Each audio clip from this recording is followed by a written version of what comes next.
that Jesus said and the things that he taught, and we've been trying to set it up in this context of the time and space that Matthew's trying to emphasize and Matthew's trying to teach. And so we said, the whole setting it in time, Matthew, remember we said he had a mostly Jewish audience when he was writing to them, and so he wanted them to understand that Jesus didn't just land like, whoa, where did that guy come from? And this was, a hard left turn in God's plan. He wanted to show them all the way through the Old Testament, all the prophecies that had happened and the things that had happened that had led up to this moment, so they would understand that God had planned this moment of Jesus being on earth. God had been planning that for centuries. Isn't that, just let that sink in for a moment. Doesn't that kind of blow your mind a little bit? God planning something for centuries, right? That makes my head go, it blows up a little bit. But Matthew really wanted people to know that. And so he constantly, as he's going through telling the stories of Jesus, he keeps pointing backwards and pulling the camera back and going, look, this was to fulfill the ancient prophecy that Isaiah said, or that prophet said, or whatever. All of these things in the Old Testament. And he's tying it in for the Jewish people so that they understand this is not weird, this is not unexpected, this is exactly what their whole Holy Scriptures have been leading up to. And so we say these are the teachings of Jesus set in time. And then the other piece of the context that we've been looking at is the teachings of Jesus in space. And not the final frontier, but space that, those of you that you know what that meant. Space that we call the kingdom of heaven, right? The kingdom of heaven, which is this whole thing that we're all a part of as the church. All of us who are followers of Jesus are part of this kingdom of heaven. And it's, I don't know how else to describe it, but this space that's all around the world and just part of things everywhere. There's Christians everywhere. There's God's kingdom spreading everywhere, in every nation, all around the world, all through time, and we're a part of it. And so Jesus is doing all of these teachings, and we're looking at all these teachings, but we're looking at them in the context of that time and that space. How many go, yes, this rings a bell. I remember this. I could write a test on no test. So today we're going to look at Matthew chapter 13. Okay? The whole chapter almost. We're going to go through the whole thing. And I just want you to understand that most of it is going to be stories, which is my favorite. Okay? When I went to Bible college a long time ago, one of the courses that I had to take, we actually could not pass the course if we didn't memorize this one-line quote, which was Dick Foth. That's the guy who said it. I don't know who he is, but I had to memorize it. And he said, Jesus was a storyteller, and I want to be like Jesus. I could not pass a course, one of my courses, if I didn't have that memorized. Jesus was a storyteller, and I want to be like Jesus. And this chapter is all about Jesus telling stories. He's telling parables, is the biblical word for it. And they're simple enough stories. They're sort of ultra simple stories. And it's easy to just skip over them and go, yeah, whatever. But the meaning behind them isn't necessarily obvious. So they're entertaining little stories. If Jesus would have just been pulling from what he was seeing happening around him, pulling from the culture that was around him, if he was telling parables today and he was doing it here, he would probably say, look at that HSR bus going by. And he would use that and tie that in as some kind of kingdom of heaven story. Or he would talk about working a job at a steel mill or working in the trades or working in retail or something. He would pull that out as a story and turn it into a parable. Or maybe he would make reference to the Art Crawl, the festival that happens on James Street North. And he would do something like that. But those things weren't part of their context. So he pulls from their context. And they're just entertaining, kind of amusing little stories, but they carried meaning. And the meaning wasn't instantly obvious because in order to know what they meant, you had to want to know what they meant. Okay? In order to know what the stories of Jesus meant, you had to want to know. Because Jesus seemed to understand that we tend to value what we've had to work for a little bit. Right? We place more value and more importance on something that we had to dig for, something that we had to work for a little bit. And so, don't get me wrong, salvation's free. Not changing our theology there. Salvation's free, okay? And Jesus doesn't discriminate, and there's no works that are needed in order to earn our salvation. But the fact is, if you don't follow Jesus, and if you don't stick close to him, and you don't care enough to put in the effort, you're going to miss some of what Jesus has. You're going to miss some of the things that he says. And so when Jesus was telling these parables, or when he was going around doing all these teachings, there There were, of course, some people that kind of yawned when they heard about it and said, oh, Jesus who? And they never really got anything that he said. They missed the whole thing. And some people said, oh yeah, I've kind of heard about that Jesus guy. His teachings are kind of cool. And so they become part of the crowd that listens to the stories. So they get some of it. But then when they go home at the end of the day, they may return the next day or they may not. And they might get distracted by some other thing. And he's just a cool teacher. It's kind of entertainment, kind of optional. And if they have time, they'll tune in. So they get some of it, but they don't get all of it. Only those ones who are followers, disciples of Jesus. Those are the only ones. The ones who intentionally change their priorities so that they can get close to Jesus. The ones who they're willing to give up other things like the big fight on TV, right? They're willing to maybe give up watching that so that they can make sure that they have time to connect with Jesus. Those are the ones that Jesus gives understanding to. And you go, I don't think that's fair. Jesus should give it to everybody. He does give it to anybody who wants it. Okay? And so if you want to know God, if you want to really connect with God, you can. The question just might be, how much do you want it? What's it worth to you? Okay? So Jesus tells stories, and we're going to go through most of Matthew 13, and he's telling the stories to the crowd, and then you'll see him. He talks to his disciples, the ones who stick around, the ones who are closer, and he goes, okay, I'll tell you the secret behind the story. And he starts telling them some of the stuff. And these stories are all about the kingdom of heaven, what happens when God works. So, you have to use your imagination today like you do every Sunday, okay? Use your imagination. Close your eyes for a minute if you need to, because I really want you to get this. I want you to imagine a whole crowd of people, okay? And it's late afternoon, and they're down by a lake, and people are a little bit more relaxed because it's later in the afternoon, and Jesus has gone out, and he's actually teaching from a boat because it's easier. Then there's a visual focal point for them, and his voice will carry over the water. And so there's a whole crowd of people there, and people are probably sitting down, and they're probably listening to the things that he says, and there's probably some laughter that's happening around the edges. And some people are nodding at some of the things that he says, and some people are coming and going. It's just this public place. And there's probably kids running around, and if you inhale, you can smell the smell of fish, okay, because there's lots of fishermen around, and you can hear the sounds of birds, and you can hear the voices off in the distance of some of the fishermen and their other boats, and you can hear the water lapping against the boats and against the shore, and the sun is bright, and there's lots of activity, and some of the fishermen are mending their nets. Are you there? And then you hear Jesus' voice, and everybody quiets down, and he starts to tell stories. Listen, a farmer went out to plant some seeds.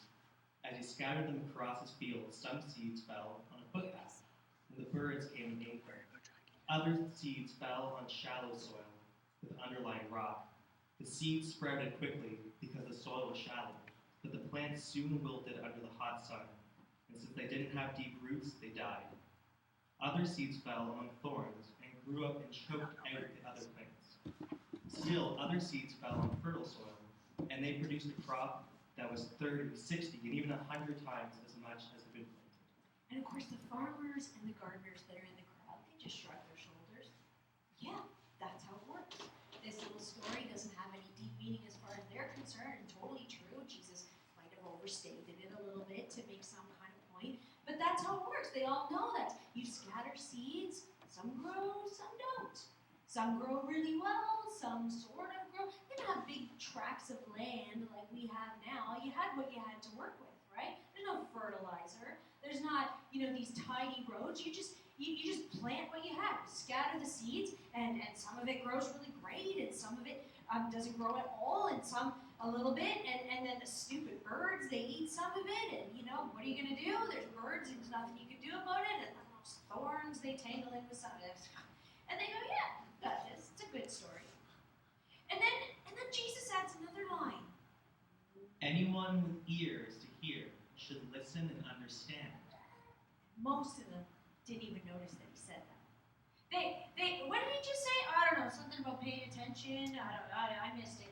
And most of them got distracted because, a bird flew by. Or a kid came running by, and some of them shrugged and said, I don't know what there is to understand. It's pretty obvious what he just said. I know how seeds work. I know how soil works. And most of them really didn't hear that part, which is funny because it means they just illustrated the point of the parable without even knowing it. But his followers heard it. It says in verse 10, his disciples came and asked him, why do you use parables when you talk to the people? And he replied, you are permitted to understand the secrets of the kingdom of heaven, but others are not. To those who listen to my teaching, more understanding will be given, and then they will have an abundance of knowledge. But for those who are not listening, even what little understanding they have will be taken away from them. That is why I use these parables, for they look, but they don't really see. They hear, but they don't really listen or understand. And then Matthew, he pulls the camera back, like I said. So remember what I said? Who he's talking to and what he's trying to do. He pulls the camera back so we can see the bigger picture because he wants his Jewish audience to understand. In case they missed what Jesus just said, Matthew's going, pay attention. This is what Matthew says to the audience that's reading this gospel that he's writing. He said, this fulfills the prophecy of Isaiah that says, when you hear what I say, you will not understand. If we can have it on the screens, please. When you see what I do, you will not comprehend. For the hearts of these people are hardened, and their ears cannot hear, and they have closed their eyes, so their eyes cannot see, and their ears cannot hear, and their hearts cannot understand, and they cannot turn to me and let me heal them. Matthew's elbowing his audience. He's jabbing them in the ribs with his elbow, and he's making sure they didn't miss out on what Jesus said. He goes, did you hear what he just said in this story? Did you hear what he said? See, this is what I've been trying to tell you. Jesus didn't land in a vacuum. He took those words that he just said are referencing an ancient prophecy from a long time ago, and he has just fulfilled it as he's talking that all out. And then the camera comes right back in on Jesus and his disciples, and look what he says to them. But blessed are your eyes because they see, and your ears because they hear. I tell you the truth. Many prophets and righteous people long to see what you see, but they didn't see it. And they long to hear what you hear, but they didn't hear it. Oh my goodness, how cool is that? How cool is that? Abraham, Elijah, Isaiah, Jeremiah, Micah, they never got to see what you're seeing. That's what Jesus is saying to his disciples. They got to look ahead and know something was coming. They wanted to see it. They longed to see it, but they never got to see it, and they didn't get to see what you're seeing right now. How cool is that? And then Jesus, because the disciples have asked, he explains the story. And he talks about what happens when God works, how the kingdom of heaven works. Now listen to the explanation of this parable about the farmer planting seeds. The seed that fell on the footpath represents those who hear the message about the kingdom, but don't understand it. Then the evil one comes and snatches away the seed that was planted in their hearts. The seed on the rocky soil represents those who hear the message and immediately receive it with joy. But since they don't have deep roots, they don't last long. They fall away as soon as they have problems or are persecuted for believing God's word. The seed that fell among the thorns represents those who hear God's word, but all too quickly the message is crowded out by the worries of this life and the lure of wealth, so no fruit is produced. The seed that fell on good soil represents those who truly hear and understand God's word and produce a harvest of 30, 60, or even 100 times as much as they've been planted. And the disciples are so blown away because they thought it was just a simple story. And now there's a whole other layer that's been added to it, and they realize, oh, we're a part of the story. And the crowd out there is a part of the story. They all heard the story and heard Jesus talking about scattering seeds on dirt, and they didn't clue in. He was talking about people. And the disciples realized, hearing this explanation, oh, so some of us heard what you said, some of us didn't, some heard a little bit, but then they got distracted because a fisherman yelled something over here, and they drifted off. And some of them heard part of it, but then they forgot when they went home, and some less. So only the ones who were, as we call it at Crossfire, good dirt, only the ones who were good dirt, who followed Jesus inside and said, hey, can you tell us what? Those are the ones that understood. They just illustrated the point of what Jesus was talking about in that story. That's so amazing. And then we go back to the crowd, and we go back to the story. The kingdom of heaven is like a farmer who planted good seed in the field. But that night, as the workers slept, his enemy came and planted weeds among the wheat, then slipped away. When the crop began to grow and to produce grain, the weeds also grew. The farmer's workers went to him and said, Sir, the field where you planted that good seed is full of weeds. Where did they come from? An enemy has done this, the farmer exclaimed. Should we pull out the weeds, they asked. No, he replied. You'll uproot the wheat if you do. Let both grow together until the harvest.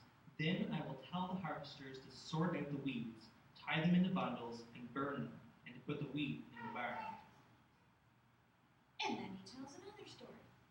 The kingdom of God is like a mustard seed planted in a field.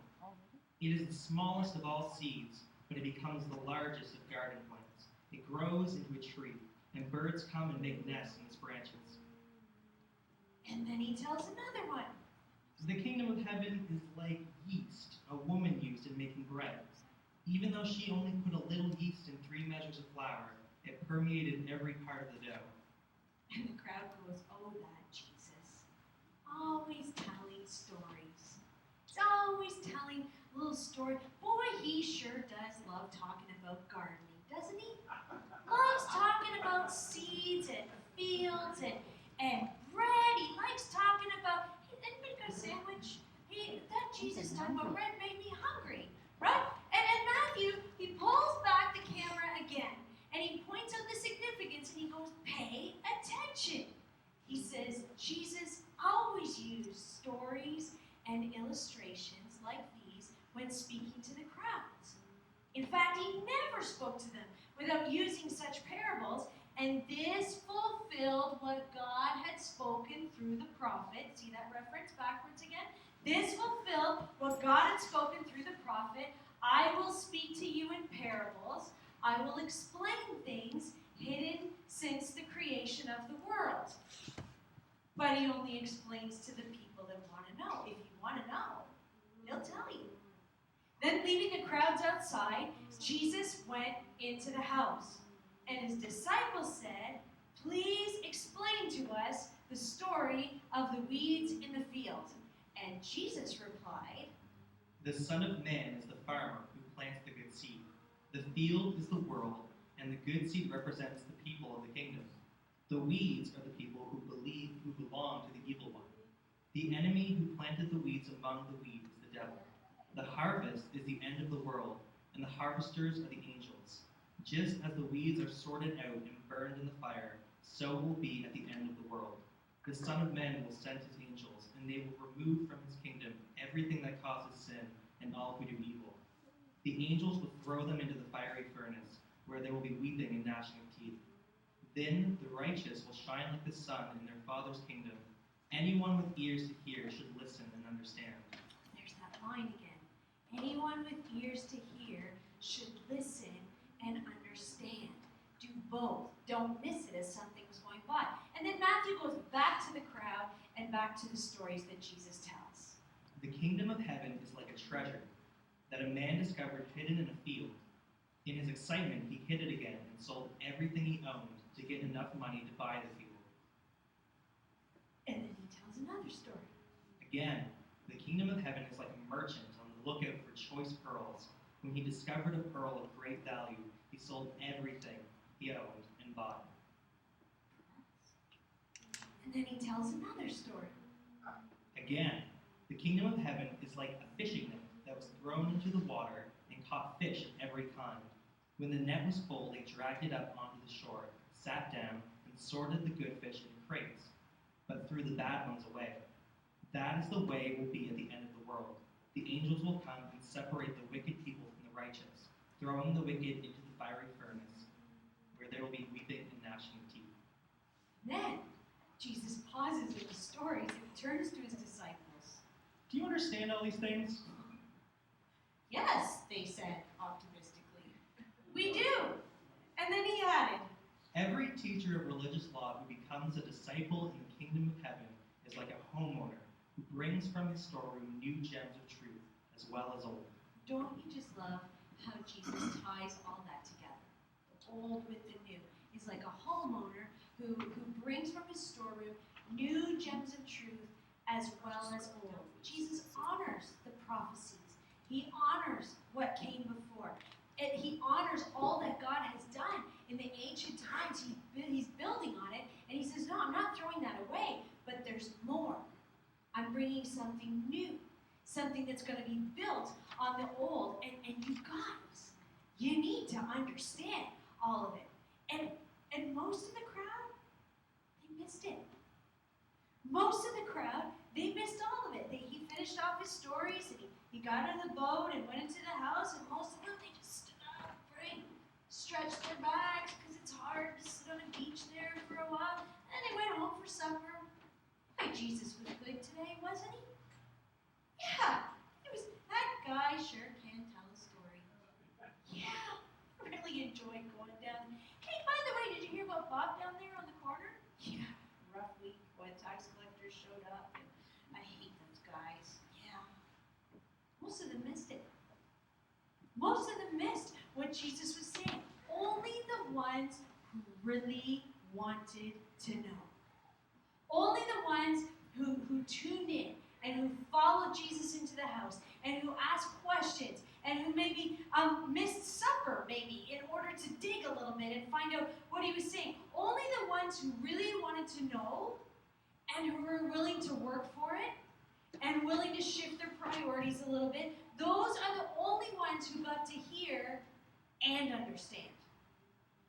That's who God gave understanding to. And so for us, here today, we sit here, we just heard these stories, and you go, Patty, I thought you were going to explain them all. I thought Jesus did a great job. I didn't feel that I should add to them, but if we're willing to take the time to hear and understand, can I just show you some of what I think Jesus was trying to say? Some of the things that came out of all those stories that you just heard. And right now some of you are going, boy, I thought she was going to go back and repeat them. I'm not. You might want to go back yourself. Matthew chapter 13 this afternoon. But it's all about that kingdom of heaven. That's what he's talking about. That's all the stories today.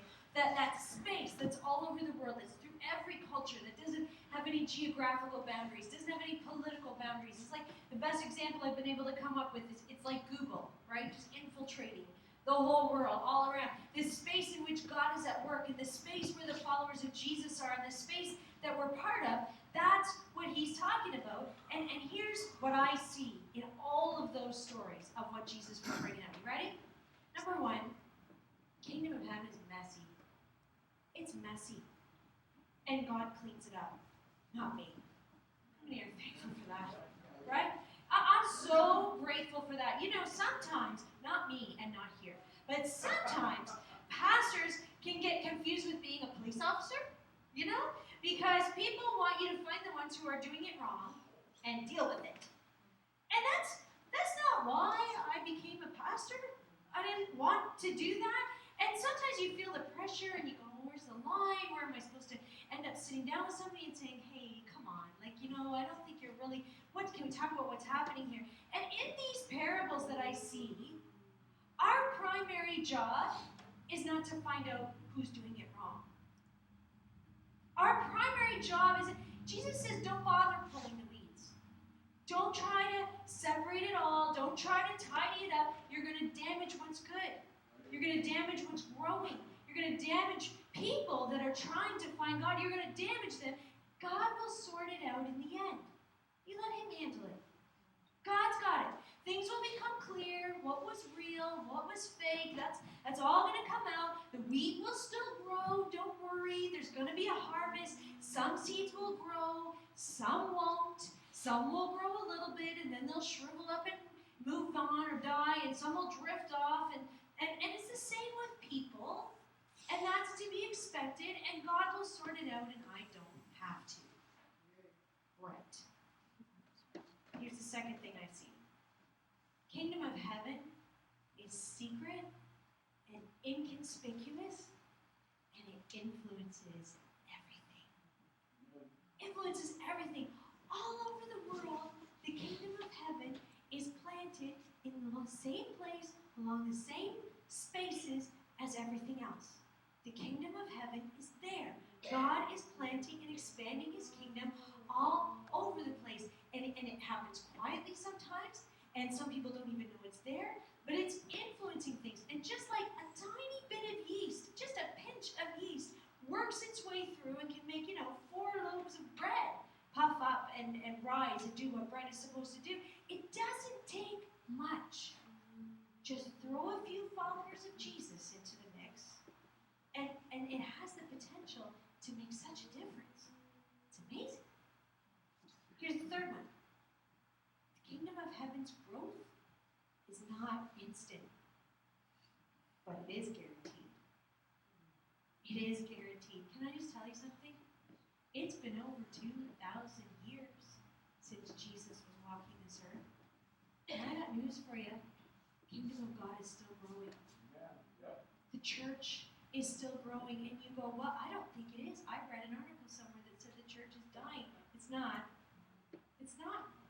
It's all over the world. God's kingdom is growing in leaps and bounds. There are thousands and thousands of people in all places that are coming together and worship God, and you go, well, I don't always see it here. Well, the thing is, nations in the West, in North America, we used to send missionaries out to all those other places to help carry the kingdom of God. Now some of them are sending missionaries back here to help us out a little bit, because we're struggling in some ways. But I want you to know, around the world, the kingdom of God is growing. And it might not happen fast, and it might not happen instantaneously, but I will tell you, it is guaranteed. God's kingdom grows, harvest comes. Number 4, the kingdom of heaven is so valuable. Say it with me. So valuable. So valuable. You and I would be crazy to miss out on an opportunity to become part of it.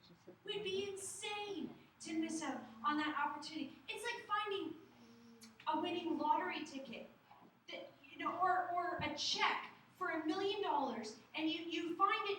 Let's say you're shopping in a mall and you're trying to figure out all your money and your budget and all that you have, and you're looking through these pairs of jeans, and you find an expensive pair of jeans, and they're not on sale, and there's a check for $1 million in the pocket. Now, would you? It's not a sacrifice to buy those jeans, right?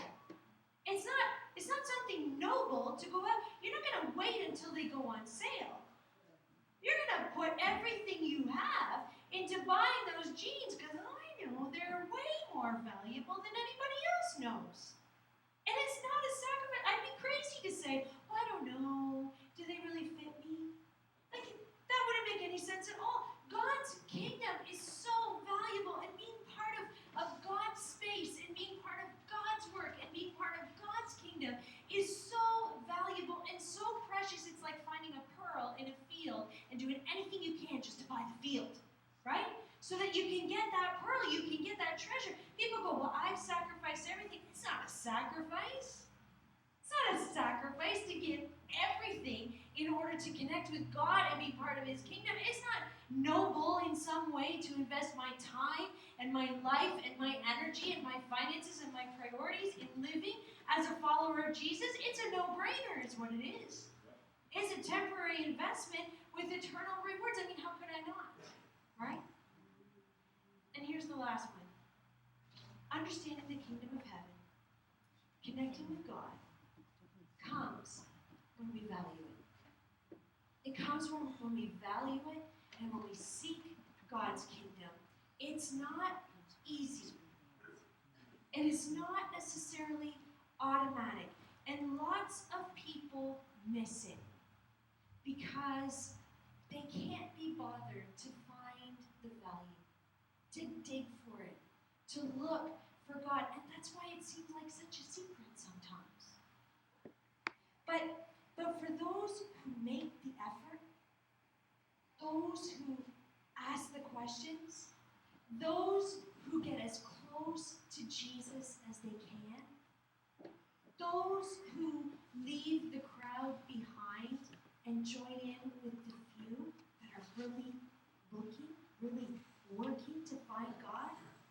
those are the ones who gain understanding. Those are the ones who learn the secrets of how God works. Those are the ones who find God. So here's what I want to do. I'm going to ask if you would bow your heads at this moment. And it's because I think it helps us to think sometimes, it helps us to focus, and it also gives privacy to each other. And so that's why I'm asking if you would do that, because it's easy at this point in the service to do what the crowd does. And to check our watches, and start thinking about lunch, and get distracted and go, I wonder if the coffee's ready in the back. And you can do that if you want. But maybe you're here, and maybe it's your first time, or maybe you've been here for a while, and you've been thinking, as you've been here, boy, that Jesus really could tell a story. Boy, that was a cool song that we sang earlier. I really liked it. And I really like how they kind of prayed together this morning. That was different. That was kind of cool. And lots of people think those things, and I know they do because they tell me that's things that the crowd says. But maybe you're thinking today that you'd maybe like to follow Jesus, into the house, away from the crowd, and ask some questions, and dig a little deeper, and you'd like to get some understanding, and you'd like to maybe put some effort in to actually know Jesus and to choose to live as a follower of Jesus. And you want to be more than the crowd, you want to be a disciple, and you want to know God. Because it takes some effort on our part. It's not automatic. We're not going to understand if we don't get closer. You can't learn to swim until you get in the water. You can't understand Jesus. You can't connect with God without following Him, jumping in, getting close, taking a chance. That's how it works. So heads are bowed, and we're going to be sharing in the Lord's Supper in a few minutes, and that is for anyone who's a follower of Jesus. But before we do that, I want to make sure that everyone has an opportunity to be part of that. And so if you're here and you're ready to say, yeah, I'm in. I want to be a follower of Jesus. I want to know God. I want to understand. I want to be more than the crowd that missed it. I'm just going to ask if you would raise your hand at this moment. Nobody's looking around. Thanks. Yeah, all over the place. All over the place. So I'm going to lead us in a prayer this morning. And it's not magic. It's not a formula. It's just a simple prayer. It helps us put words. It's a desire that's in our hearts. I'm going to ask if we could all repeat it together, because we're all in this together. And let's just walk out that decision that some of us just made today. Lord Jesus, I want to know you. I don't understand it all. But I don't want to miss you. I'm choosing today to be one of your followers, more than the crowd. I'm asking you to help me understand. Help me to find you. Help me to hear and understand you. Help me to put the effort in to find you. Welcome you into my heart, into my soul and mind. Start teaching me. Start changing me. Make me a part of your kingdom of heaven. Thank you. Amen. And if you prayed that today, and it was maybe the first time you prayed it, or the first time in a long time, you know it was significant to you, I would love if after the service or sometime this week, you would come talk to me, or talk to one of our leaders, or talk to one of our pastors here, because we want to know. And we want to help you connect. And we want to help welcome you into God's kingdom. So I'm going to ask those who are serving communion this morning, those who are serving the Lord's Supper, if you would come and prepare to serve. And here's how this works. This is a beautiful, ancient symbol that Christ himself instituted, and that has been going on throughout the kingdom of heaven for over 2,000 years. And it's the way that Jesus gave us to remember and to honor and to celebrate his death and his resurrection. And we all do it together here. And so here's how it works. If you are a follower of Jesus, I don't care at all if you're a member of this church or anything else. If you're a follower of Jesus, and if you just prayed that prayer just now, you're in. You can participate. The way it's going to work is if you're in the balcony, you just stay where you are. Mike's going to serve you. And if you're down here, I'm going to ask if you would stand, even right now. Just move to the aisle that's nearest to you. Come on down to the front. Grab a juice and a piece of the bread and take it back to your seat and hold it in your seat together in the balcony. And let's all wait together, and then we'll take it together. So let's just go ahead and do that. Can we have the keys on, please?